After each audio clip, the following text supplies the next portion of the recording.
नमस्कार, आप देख रहे हैं प्राइम टीवी। मैं हूं आपके साथ अब्दुल करीम। खबरों को शुरुआत करते हैं बिहार की खबरों के साथ।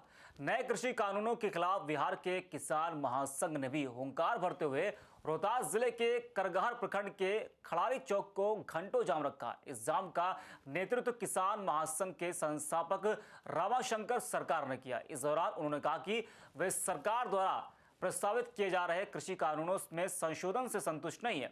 कृषि कानून के तहत सरकार किसानों के खेतों को उद्योगपतियों के हाथों सौंपना चाहती है। इसके साथ ही उन्होंने कहा कि भारत कृषि प्रधान देश है और यहाँ किसानों को ही उजाड़ने का काम किया जा रहा है। कृषि कानून के विरोध में और एमएसपी का कानूनी दर्जा देने के लिए आज भारत बंद के आह्वान पर किसानों के हम लोग भी आज यहाँ खड़ारी चौक पर धरना पर बैठे हैं।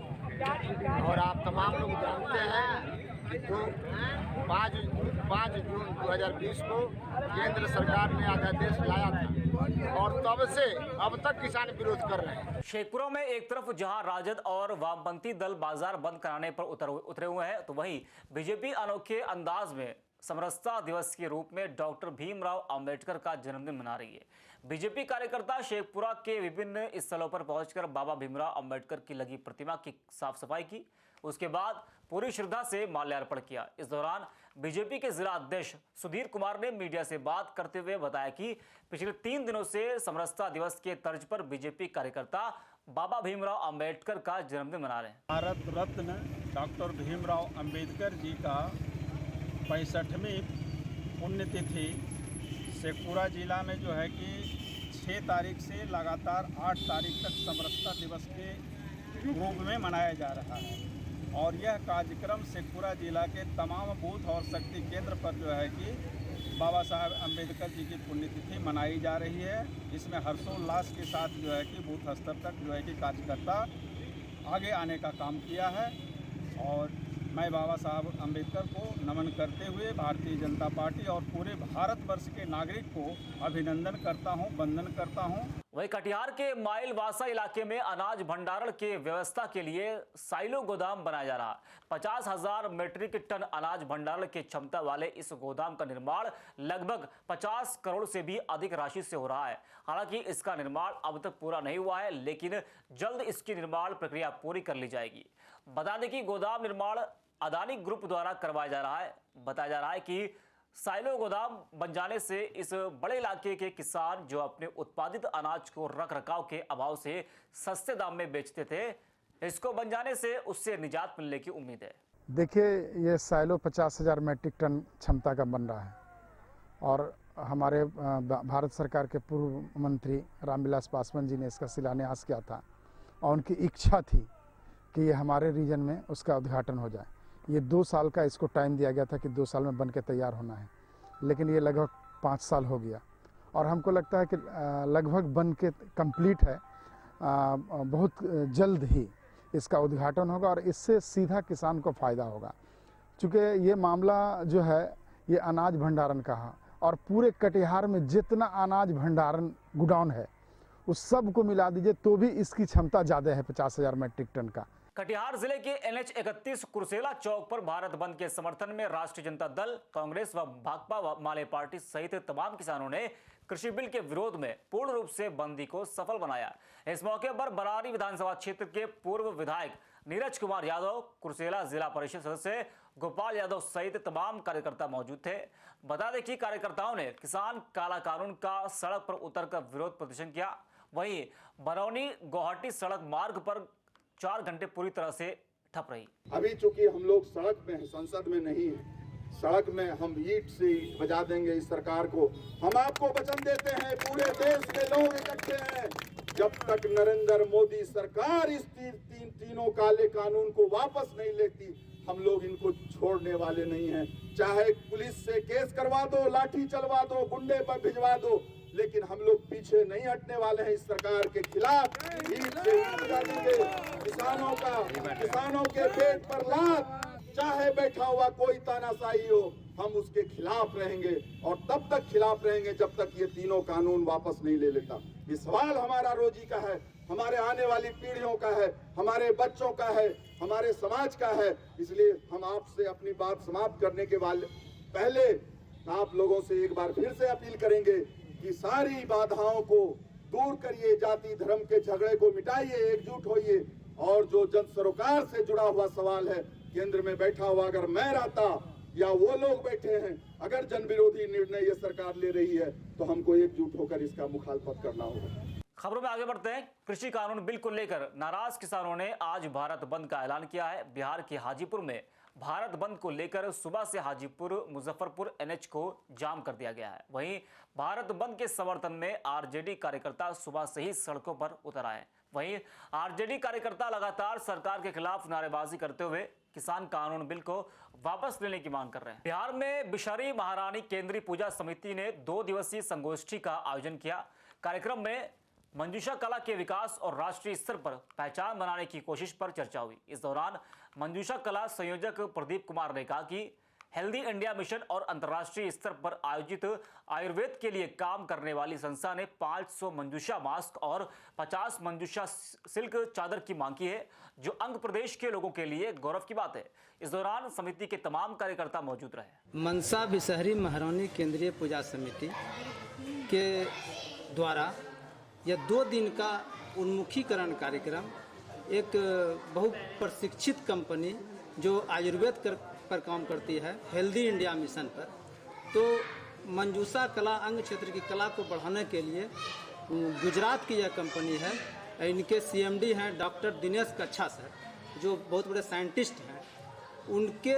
उनको ये भा गया और यहाँ के जो इस क्षेत्र के जो इंचार्ज हैं मंसूर आलम जी के द्वारा और ये सोने परिहार के द्वारा ये डिमांड किया गया कि यहाँ की कला को लोकल फॉर वोकल के तर्ज पर हम आत्मनिर्भर मंजूषा कला में मंजूषा मास्क बने, मंजूषा गमछा बने, मंजूषा शॉल बने। हाजीपुर में किसानों के समर्थन में भारत बंद का व्यापक असर दिखा। सुबह से ही समर्थक सड़कों पर आगजनी कर गाड़ियों की आवाजाही बंद कराते दिखे। वहीं हाजीपुर औद्योगिक क्षेत्र के फैक्ट्री मजदूर भी किसानों के समर्थन में सड़क पर दिखे।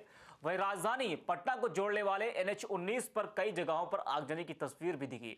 भारत बंद की वजह से NH पर गाड़ियों का लंबा काफिला दिखाई दिया। जितने भी इंडस्ट्री एरिया के सारे मजदूर किसान के साथ हैं और सारे मजदूर आंदोलन में हम लोग भाग लिए हुए हैं। जिला के हर वर्ग के मजदूर, हर इंडस्ट्री का मजदूर यूनियन के साथ है और किसान के साथ है, सरकार के विरोध में है। रोहतास जिला को धान का कटोरा कहा जाता है। यहाँ के किसान अपनी मेहनत से खेतों में सोना उगाते हैं, लेकिन उसे बेचने के लिए उन्हें भटकना पड़ता है। 12 लाख मीट्रिक टन उपज के बावजूद इन्हें इनके लागत का मूल्य नहीं मिल पा रहा है। इस मामले में जिलाधिकारी पंकज दीक्षित का कहना है कि धान में अभी नमी है और मानक के अनुसार 70% से अधिक नमी वाले धान की खरीद नहीं करनी है, इसलिए परेशानी है। ऐसे में समझा जा सकता है कि बम्पर उपज के बाद भी किसान मायूस है। ईद को लेके सारी तैयारी हो गई है। विभाग के स्तर से भी जो नोटिफिकेशन निकलना है वो निकल गया है। टास्क फोर्स की बैठक है और अभी चूँकि जो भी धान कट रहा है उसमें मॉइस्चर लेवल काफ़ी ज़्यादा है और एनवायरनमेंट में भी मॉइस्चर ज़्यादा है। 17% मॉइस्चर का नॉर्म्स है। जैसे उस नॉर्म्स का जो भी धान आएगा उसको जो पैक्स के माध्यम से खरीदारी की जाएगी। बड़ा आदमी आए और धान बोझा गईल बा, एक बाद में खरिहान में गईल, एक बाद में दवाई आ लेबे वाला कोई होइए नहीं के, धान के खरीदे वाला कोई होइए नहीं के। अब हमनी के तो समस्या बा कि जो लागत आज लगौले बन जे तौनो नहीं खे आवत। अब तो आत्महत्या करे के न पड़ी कि मैंने सब बाल बच्चा के पढ़ावे लिखावे के बा, यही में रोग ब्याध बा। अभी तो 1100 साढ़े 1100 के बिचा था, औने पौने दाम पर तो मैंने खरीदा तड़सन। समस्या ही समस्या है। पत्रकार साहब आप देख लीजिए, आप आए हैं रोहतास में, खड़ा है रोहतास धान का कटोरा कहा जाता है, लेकिन सच्चाई यह है कि किसान आत्महत्या करने को मजबूर है। ये इसलिए ताकि सरकार, मुख्यमंत्री जी कह रहे हैं, केंद्र में बैठी सरकार कह रही है कि किसानों का MRP तय कर दिया गया है 1868 रुपये, लेकिन सच्चाई यह है कि किसान ये ज़मीनी स्तर पर किसानों तक नहीं पहुंच पा रहा है। हम किसान हैं, हम लोग औने पौने दाम पर अपना धान बेचने को मजबूर हैं। मशरक के मुगालिया गांव में एक युवती करंट की चपेट में आने से घायल हो गई। युवती की चीख पुकार सुनकर परिजन मौके पर पहुंचे और उसे इलाज के लिए अस्पताल में भर्ती कराया, जहां डॉक्टरों ने घायल की हालत गंभीर देखते हुए उसे छपरा सदर अस्पताल में रेफर कर दिया। परिजनों ने बताया कि घर में विद्युत बोर्ड में प्लग लगाने के दौरान विद्युत करंट का झटका मार दिया गया था, जिसके चलते युवती बेहोश होकर गिर पड़ी। इसके बाद परिजनों ने युवती को मशरक प्राथमिक स्वास्थ्य केंद्र में भर्ती कराया। 13 साल की एक बच्ची बिजली झटका लगने के बाद गंभीर अवस्था में आई थी, अचेत अवस्था में आई थी। उसका प्राथमिक उपचार के बाद उच्च संस्थान में बेहतर चिकित्सा के लिए रेफर किया गया था, लेकिन इलाज के क्रम में ही उस बच्ची का धीरे धीरे स्थिति में सुधार होता गया और इलाज के क्रम में जब मैंने देखा कि उस बच्ची में काफ़ी सुधार हो रहा है तो यहीं रख के मैंने इलाज किया और अब पूरी तरह वो ठीक हो गई है। ठीक होकर अब तो घर भी चली गई है।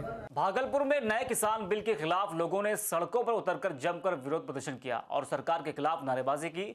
वहीं भागलपुर के स्टेशन चौक पर भी लोगों ने जमकर विरोध किया। भारत बंद है, उसका मिला जुला असर भागलपुर में भी देखने को मिला है।